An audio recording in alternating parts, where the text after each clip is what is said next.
화요일 날 출국을 이제 하기로 됐고요. 들어가게 되면은 바로 다음 주죠.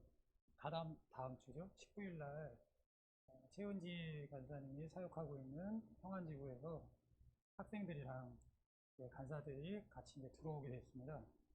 온라인으로 하다가 이제 실질적으로 대면 이제 사역을 하게 되어지는데 솔직히 많이 기대도 되지만 걱정도 됩니다. 전에 다른 지구인 천안지구에서 왔을 때 같이 사역을 해봤긴 했지만 되게 좀 오래됐습니다. 2007년입니다. 18년이었기 때문에 오래됐고 저도 그 긴 시간 또 코로나로 인해서 하지 못했던 사역을 이제 하게 되었는데 기도해 주셨으면 좋겠습니다. 나이가 좀 든 상태에서 가서 제가 언어가 그렇게 뭐 잘하는 게 아니라 않거든요. 그래서 언어적인 문제는 선교사들한테는 좀 숙제인 것 같아요. 어려움이기도 한 것 같기도 하고요. 그래서 잘 섬기고 잘 이끌어 갈 수 있도록 그리고 들어오는 학생들이랑 두 분 간사님이 들어오시는데 19일부터 2월 1일까지거든요. 건강하고 안전하게 모든 사역 잘 마무리하고 들어갈 수 있도록 부탁드리겠습니다. 그리고 다른 지구에서 가는 두 명의 이제 형제들도 있는데 같이 기도해 주셨으면 감사하겠습니다. 네, 이 시간 함께 하시는 한 분 한 분을 주님의 이름으로 축복합니다. 이 시간 말씀을 들을 때 하나님께서 깨달음의 은혜를 주시기를 기도합니다. 제목이 실현을 당할 때라고 했는데 좀 더 넣어야 될까, 더 좀 첨가를 해야 될 것 같아서 제가 실현을 당할 때 어떻게 해야 하나라는 제목으로 하나님 말씀 전하겠습니다. 여러분은 어려움이나 문제가 생기면 어떻게 반응하시나요? 어떤 사람은 적극적으로 해결하는 사람이 있고요. 기도하는 사람도 있습니다. 근데 기도하면서도 아마 두 종류가 있을 수도 있을 것 같아요. 기도로 시련을 이겨낼 수 있는 힘과 믿음을 달라고 기도할 수도 있고요. 아니면 시련을 거두어 달라거나 피하게 해달라고 기도할 수도 있습니다. 저는 솔직히 후자입니다. 시련이 다가왔을 때, 만났을 때 대부분의 사람들이 아마도 힘들지 않을까라는 생각을 해보게 됩니다. 바로 흔들리거나 어려워하는 사람들이 있습니다. 그리고 시련, 이 어려움이나 문제 가운데서도 감사하는 사람들이 있습니다. 특별한 사람들이죠. 인내, 참고 견디는 사람도 있습니다. 그리고 불평하는 사람도 있고요. 회피하는 사람. 특별히 술을 드시는 분들이 있는지 모르겠지만 술로 잊어버리려고 하는 분들도 계시고 남 탓하는 사람들도 있습니다. 여러 가지 사람들이 있죠. 그렇다면 여러분은 혹시 어떤가요? 어려움이나 문제 앞에 사람마다 다양한 반응을 하게 되어집니다. 우리가 이 세상에서 살아갈 때 이거는 이제 끝까지 잘 들어보셔야 돼요. 우리가 이 세상에서 살아갈 때 아무런 시련, 어려움도 문제도 없이 안전하고 평화로운 삶을 살면 좋겠습니다. 잔잔했으면 좋겠습니다. 건강했으면 좋겠습니다. 재정에 어려움이 없이 넉넉했으면 좋겠습니다. 다 바라는 거잖아요. 하지만 인생이 평화롭고 잔잔하지만은 않다는 것을 여기 계신 인생의 선배님들, 집사님들, 권사님들, 장로님들은 알고 계시죠. 그리고 그 과정을 지나서 여기까지 오셨습니다. 앞으로도 진행형이죠.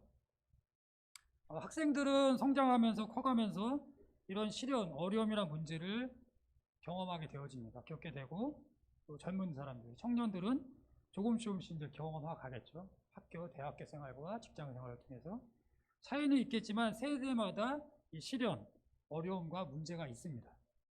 저도 이제 50년이 넘었기 때문에 50년을 넘게 살다 보니까 삶이 쉽지가 않다는 것을 늘 깨닫습니다. 선교지에 가서 더 깨달았습니다. 한국에서 있을 때보다는 선교지에서의 이 어려움이 더 컸었기 때문에 좀 그런 과정이 있었습니다. 그렇다면 제가 세 가지의 질문을 하겠는데요. 잘 들어보세요.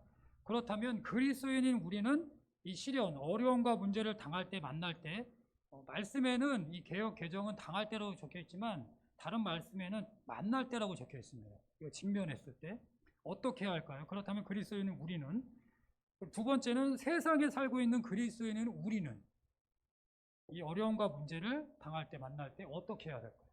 그리고 마지막 질문입니다. 시련을 당할 때 말씀은 어떻게 해야 한다고 말할까요? 그러니까 그리스도인 우리, 세상에 살고 있는 우리, 그리고 말씀. 그래서 오늘 말씀 야고보서 1장 1절에서 8절을 보면 시련을 당할 때 어떻게 해야 하는지 말씀하시는데요. 그 말씀을 보면서 알아보겠습니다. 1절을 보겠습니다. 1절 같이 한번 읽을까요? 시작. 하나님과 주 예수 그리스도의 종 야고보는 흩어져 있는 12지파에게 문안하노라. 네, 야고보서의 저자는 예수님의 동생 야고보입니다. 야고보 이름이 많거든요. 그 중에서 야고보서의 저자는 예수님의 동생 야고보입니다. 야고보서는 흩어져 있는 12지파에게 보낸 서신인데요. 이는 스데반의 순교 이후 박해를 피해서 여러 곳에 흩어져 있는 유대 그리스도인들을 위로하고 격려하고 도전하기 위해서 쓴 서신입니다. 그러니까 한편 흩어져 있는 거잖아요. 박해로 인해서 흩어져 있는 상태예요. 흩어져 있는 이 유대 그리스도인 중에서는 박해 때문에 신앙을 지키는 사람들도 있었지만 박해로 인해 신앙이 흔들리는 사람, 교회를 떠나는 사람, 신앙을 포기하고 믿음을 저버리는 배교하는 사람들도 있었습니다. 흔하잖아요. 이런 경우들이 생기면 박해나 어려움이나 문제가 생기게 되면 시련 가운데 어려움 가운데 있는 유대 그리스도인들에게 야고보가 보낸 편지인데 야고보는 시련을 당해서 흩어져 있는 이 12지파에게 그리고 바로 우리에게 그리스도인인 우리에게 우리가 시련을 당했을 때 만났을 때 어떻게 해야 하는지 그 중요한 두 가지를 오늘 말씀을 통해서 말하고 있는데요. 첫 번째가 같이 읽겠습니다. 이거 그냥 가로 안에 있는 걸 읽지 않으셔도 됩니다. 시작. 시련을 당할 때 인내가 필요합니다. 네, 시련, 어려움이나 문제를 당할 때 만날 때 인내가 필요합니다. 2절부터 4절인데요. 2절은 제가 읽고 그리고 3절은 여러분이 읽고 4절은 같이 읽겠습니다. 내 형제들아 너희가 여러 가지 시험을 당하거든 온전히 기쁘게 여기라. 이는 너희 믿음의 시련이 인내를 만들어내는 줄 너희가 알미라. 같이 읽겠습니다. 시작. 인내를 온전히 이루라. 이는 너희를 온전하고 구비하여 조금도 부족함이 없게 하려 함이라. 야고보서 1장 2절 3절에서 보면요. 시련에 대해서 말씀하고 있는데 이 시련에 대해서 먼저 우리가 좀 알아봐야 될 중요한 부분들이 있는데 네 가지로 제가 말씀을 드릴게요. 첫 번째는 시련은 예외 없이 누구에게나 있습니다. 그래서 말씀에도 나와 있거든요. 내 형제들아 너희가 시험을 당하거든. 이렇게 생각하는 사람들이 있어요. 이거는 제 생각일 수도 있겠지만 이렇게 생각하고 믿고 있는 사람들이 있습니다. 교회를 다니면 다 잘 돼. 아프지 않아. 장수해. 장사 잘 돼. 돈 잘 벌어. 출세. 만사 형통이야. 신앙생활 잘하면 시련 없어. 안 주셔. 이렇게 교회 다니고 종교 생활하는 사람들이 있습니다. 잘못된 신앙인 거예요. 잘못 알고 있다는 것이죠.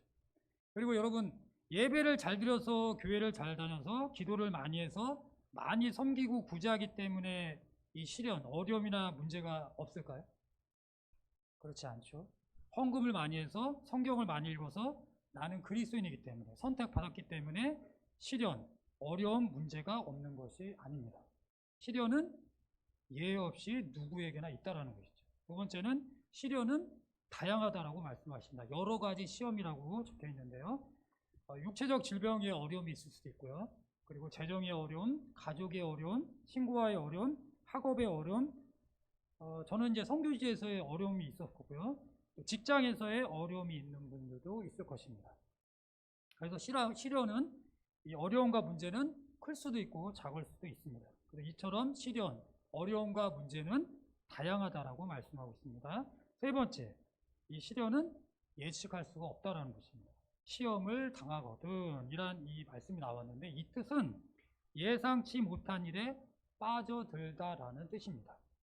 알면은 우리가 대비할 수는 있잖아요. 하지만 알면서도 대비할 수 없고 해결할 수 없는 것이 있습니다. 그것이 바로 우리 인생이잖아요. 우리 삶이잖아요. 시련은 언제 올지, 어디서 올지, 어떻게 올지 알 수 없기 때문에 우리는 예측할 수가 없다라는 것입니다. 네 번째, 시련은 이 어려움과 문제는 아주 놀라운 뜻이 있습니다. 이것은 밑에 부분에서 나누도록 하겠습니다. 시련은 누구에나 있고요. 시련은 다양하고요. 시련은 예측할 수가 없고요. 시련은 놀라운 뜻이 있습니다. 2절 말씀에 보면 같이 읽겠습니다. 시작. 내 형제들아 너희가 여러 가지 시험을 당하거든 온전히 기쁘게 여기라. 네. 말씀은 시험을 당할 때 만날 때 그리스도인인 우리가 어떻게 반응해야 되는지 말씀하고 있는 거예요. 말씀은 어떻게 하고 어떻게 권면하고 있죠? 온전히 기쁘게 여기라. 너희가 시련을 당하거든 온전히 기쁘게 여기라. 이 말씀 2절로만 끝나면은 어떻게 되겠어요? 여러분, 여기까지만 보면은 솔직히 이런 생각 할 수도 있잖아요. 지금 시련 가운데 있는 분들, 어려움과 문제를 그 과정을 거쳐가고 있는 분들이 이런 생각할 수도 있어요. 난 너무 힘든데, 감당하기 너무 어려운데 왜 나에게 이런 나에게 이런 일이 생기지? 그런데 이렇게 힘든 나에게, 어려운 나에게 기뻐하라고? 그것도 온전히? 그럼 답답한 마음이 생길 수도 있어요. 힘든 마음이 생길 수도 있죠. 그런데 말씀은 너희가 시련을 당하거든 온전히 기쁘게 여기라로 끝나지 않고 왜 이 어려움과 문제를 만났을 때 온전히 기뻐해야 하는지를 그 이유를 말씀하신다는 것이죠. 3절 말씀입니다. 같이 읽겠습니다. 시작. 이는 너희 믿음의 시련은 인내를 만들어내는 줄 너희가 알미라. 네, 이 말씀에 아주 중요한 것이 담겨져 있거든요. 인내는 어떻게 만들어진다고요? 네. 그래서 믿는 우리에게 이 시련이 없다는 얘기는 할 수가 없어요. 인내는 믿음의 시련은 인내를 만들어낸다라고 말씀하고 있습니다. 시련이 기쁨의 이유가 될 수 있는 이유는 바로 인내를 만들어내기 때문이다라는 것이죠. 시련은 바로 인내를 만들어냅니다. 시련을 통해서 인내가 만들어진다는 것입니다. 시련이 없이는 인내가 만들어질 수 없습니다. 그래서 3절 후반절에도 분명하게 얘기하고 있어요. 그것을 어떻게 한다고요? 너희가 안다라고 그래요. 너희가 알미라. 믿음의 시련은 인내를 만들어내는 줄 너희가 알미다라고 말하고 있습니다. 시련은 외부로부터 일어나는 것으로 내부로부터 오는 사람의 생각, 즉 죄의 유혹이 아니라 시련을 가리킵니다. 여기 이제 영어로 이제 돼 있는데 보시면 되고요. 사람들의 내부로부터 오는 유혹은 육체를 파괴하고 죽이는 것입니다. 하지만 외부로부터 오는 시련은 낙심하지 않고 이겨내면 자신의 믿음이 연단을 받아 더욱 굳건한 믿음으로 성장할 수 있기 때문에 야고보는 어떻게 하라고요? 온전히 기뻐하라고 권면하고 있는 것입니다. 그래서 야고보서 1장 오늘 본문 말씀 다음에 보면 12절부터 15절 말씀을 보면요. 이 시련과 유혹에 대해서 말씀하고 계시는데 한번 꼭 읽어보시기 바랍니다. 4절 상반절 말씀을 보면 인내를 온전히 이루라라고 말씀하시는데 시련은 인내를 만들어내는데 여기서 끝나지 않고요. 인내를 온전히 이루라고 말씀합니다. 온전히 이루라는 것은 중도에 포기하지 않고 끝까지 참고 견디라라는 뜻입니다. 그렇다면 왜 인내를 온전히 이루라고 말할까요? 그 이유는 4절 후반절인데요. 같이 읽도록 하겠습니다. 시작. 이는 너희를 온전하고 구비하여 조금도 부족함이 없게 하려 합니다. 네, 바로 시련을 통해 인내를 온전히 이룰 때 어떻게 된다고요? 온전하고 구비하여 부족함이 없게 하는, 네, 이게 바로 놀라운 거죠. 이 뜻입니다. 이것을 깨닫는 것이 은혜이고 놀라움이고 하나님의 은혜인 것이죠. 바로 시련을 통해 인내를 온전히 이룰 때 온전하고 구비하여 부족함이 없게 하는 아주 놀라운 뜻이 있는 것입니다. 인내는 시련의 훈련이 필요합니다. 인내는 시련이라는 훈련의 과정을 거쳐 가야 하는 것입니다. 시련의 훈련 과정을 거치고 통과할 때 인내의 성품, 온전하고 구비하여 조금도 부족함이 없는 사람으로 성장하는 것입니다. 믿음의 시련을 통해 인내를 온전히 이루어갈 때 그리스도인으로서 우리는 이 땅에서 온전하고 구비하여 조금도 부족함이 없는 삶을 살 수 있는 것입니다. 야고보서 1장 12절에 이런 말씀이 있는데요. 저 말씀은 다 같이 한번 읽겠습니다. 야고보서 1장 12절 시작. 시험을 참는 자는 복이 있나니 이는 시련을 건디하는 자가 주께서 자기를 사랑하는 자들에게 약속하신 생명의 면류관을 얻을 것이기 때문이다. 야고보서 5장 11절에요. 시작. 보라 인내하는 자를 우리가 복되다 하시니. 로마서 5장 3, 4절입니다. 시작. 다만 이뿐 아니라 우리가 환난 중에도 즐거워하나니 이는 환난을 인내를, 인내는 연단을, 연단은 소망을 이루는 줄 아느니라. 네. 오늘 야고보서 말씀 이 제일 앞부분 1장을 보고 있잖아요. 1장 12절에도 말씀하고 있고요. 야고보서 5장 11절에도 말씀하고 있습니다. 인내하는 자, 인내에 대해서, 그 인내에 대해서 인내한 경우에 어떤 것들이 주어지는지, 어떤 은혜와 축복이 있는지를 말씀하고 있다는 것입니다. 시련을 당할 때 인내가 필요합니다. 믿음의 시련은 인내를 만들어냅니다. 인내를 온전히 이루어 가야 되겠습니다. 인내를 온전히 이루어갈 때 우리는 온전하고 구비하여 조금도 부족함이 없는 삶을 살아갈 수 있습니다. 2024년 여러분 모두 인내를 온전히 이루어 가심으로 온전하고 구비된 삶을 살아가시는 여러분의 삶이 되셨으면 좋겠습니다. 두 번째는 시련을 만날 때, 당할 때 지혜가 필요합니다. 5절에서 8절 말씀인데요. 한 절 한 절 읽도록 하겠습니다. 이 중에 누구든지 지혜가 부족하거든 모든 사람에게 후히 주시고 꾸짖지 아니하시는 하나님께 구하라. 그리하면 주시리라. 예, 이게 원래 제가 5절을 읽고 여러분이 6절을 읽는 건데 갑자기 읽으셔가지고 그냥 반대로 하겠습니다. 오직 믿음으로 구하고 조금도 의심하지 말라. 의심하는 자는 마치 바람에 밀려 요동하는 바다 물결 같으니. 이런 사람은 무엇이든지 주께 없기를 생각하지 말라. 같이 읽겠습니다. 두 마음을 품어 모든 일에 정함이 없는 자로다. 네, 5절에 보면 너희 중에 누구든지 지혜가 부족하거든 모든 사람에게 후히 주시고 꾸짖지 아니하시는 하나님께 구하라. 그리하면 주시리라. 지혜가 나오잖아요. 지혜가 나옵니다. 이 신약에서의 지혜는 헬라어로 소피아입니다.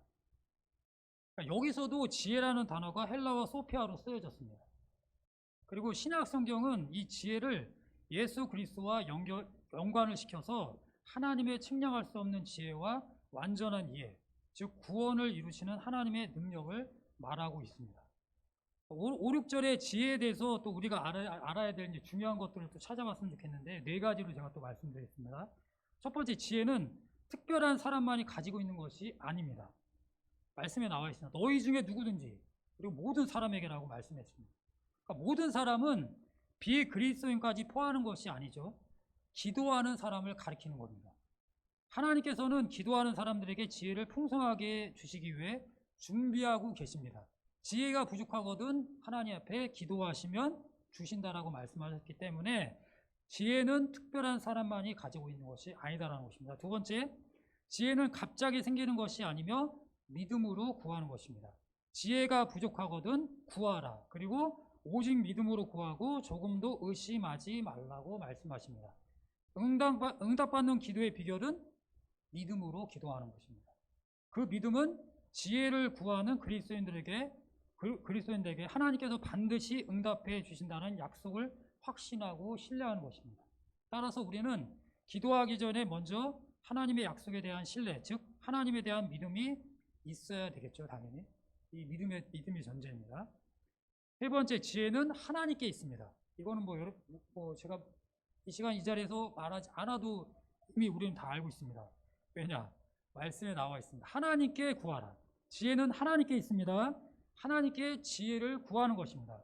다니엘서 2장 20절에 다니엘이 말하여 이르되 영원부터 영원까지 하나님의 이름을 찬송할 것은 지혜와 능력이 그에게 있음이로다 라고 말씀하고 있습니다. 네 번째, 하나님은 구하는 자에게 지혜를 주십니다. 누구에게 주신다고요? 지혜를 구하는 자에게 주신다는 것이죠. 모든 사람에게 후히 주시고 꾸짖지 아니하시는 하나님께 구하라. 그리하면 주시리라고 말씀하십니다. 하나님은 지혜를 구하는 모든 사람, 바로 기도하는 사람에게 지혜를 주시는데 후히 주십니다. 신약 성경에서는 본문에만 나오는 이 후히 주시고라는 이 후히라는 단어가 헬라어로 하플로스라는 단어인데 풍성하게라는 의미를 가지고 있습니다. 또한 꾸짖지 아니하시는 하나님은 우리가 번거롭게 귀찮게 기도한다고 할지라도 결코 부담스러워하지 않으시고 또 책망하지 않으시고 오히려 기뻐하시죠. 오히려 기특하다고 말씀하실 수도 있다고 생각되어집니다. 그래서 그리스도인들의 간절한 기도에 항상 기쁨으로 또 즐겁게 넉넉하게 우리의 기도에 응답해 주신다는 것입니다. 하나님은 우리가 지혜를 구할 때 꾸짖지 않으시고 후히 주시는 분이십니다. 사람이 가지고 있는 지혜는 항상 불완전하여 온전한 인내를 이룰 수 없을 뿐 아니라 사람의 생각이나 이성은 잘못된 길로 빠지기 쉽고 어려움이나 문제 가운데서 기뻐하는 마음을 가지는 것이 불가능합니다. 그렇기 때문에 야고보는 시련을 온전히 이기기 위해서는 무엇이 필요하다고요? 하나님부터 오는 지혜가 필요함을 말씀을 통해서 현재를 살아가고 있는 우리에게도 말하고 있다는 것입니다. 하나님부터 오는 지혜는 과학적인 지식이 아니고 하나님의 뜻을 깨달아서 그리스도인으로서의 의로운 생활을 하도록 하는 것입니다. 이런 지혜를 통해서 그리스도인들은 우리는 시험이 올 때, 시험을 만날 때 이를 적절하게 대처할 수 있게 되는 것입니다.